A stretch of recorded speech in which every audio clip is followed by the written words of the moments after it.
ভয় পেও না আধারে, আলো আছে আড়ালে, অন্ধকার সব পালিয়ে যাবে তুমি উঠে দাঁড়ালে। জোরে বলুন ঠিক না ব্যাঠিক?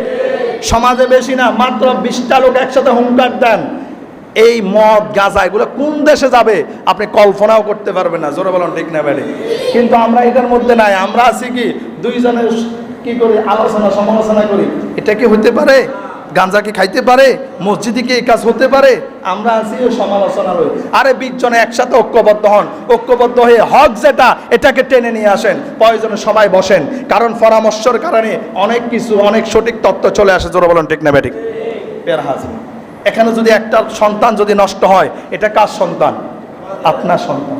এখানে একটা সন্তান যদি সমাজের মধ্যে, যদি দেশের মধ্যে যদি সে সারাদের একজন হয়, এই একটা সন্তানের কারণে সমাজের মধ্যে সম্মান আসবে, শান্তি আসবে। জোরে বলুন ঠিক না ব্যাঠিক? তাহলে এইভাবে সন্তানগুলোকে গড়ে তোলার দরকার আছে না নাই? তারা হাজিরেন, এসব এর জন্য সবসময় চিন্তা করবেন how to be a good person, কিভাবে সেরাদের সেরা হওয়া যায়, কিভাবে আমি ভালো কাজ করে মানুষের কাছে একজন পারসন হতে পারি, যেই মানুষের চোখে চোখে মুখে মুখে আমার কথা চলবে আর মানুষের চোখে আমাকেই কল্পনা করবে। জোরে বলুন ঠিক না বেঠিক? এজন্য আমাদের কাজ হচ্ছে, এখন আমাদের প্রত্যেকের কাজ, আমাদের প্রত্যেকের চিন্তা হচ্ছে সোনার বাংলা গঠন করা। কি বাংলা? আওয়ার ড্রিম ইজ সোনার বাংলা। কিভাবে করে সোনার বাংলা গঠন করা যায় সব সময় আমাদের এখন চিন্তা ফিকির এটা রাখতে হবে। এজন্য সমাজের মধ্যে আমাদের কাজ করার দরকার আছে না নাই? দেখেন, আপনারা লক্ষ্য করে দেখবেন যে ছাত্রগুলা, যে যুবক ছাত্র ছাত্রীগুলা, খবর নিয়ে দেখেন যারা আজকে ট্রাফিকের দায়িত্ব পালন করতেছে, যারা নালাগুলো পরিষ্কার করতেছে, ওই ছেলে মেয়েগুলা ঘরের মধ্যে, বাসার মধ্যে ভাত খাওয়ার পরে ভাতের ফ্যালেটের যে পানি, ওই পানিটা পর্যন্ত ফেলতো না। জোরে বলুন ঠিক না ব্যাঠিক?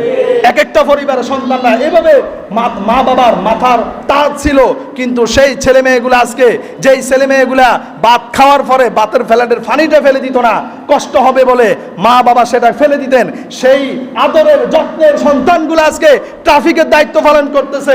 আজকে তারা দেশের সৌন্দর্যের জন্য নালা পরিষ্কার করতেছে, তাদের অজস্রে শরীর থেকে ঘাম পড়তেছে। জোরে বলুন ঠিক না ব্যাঠিক?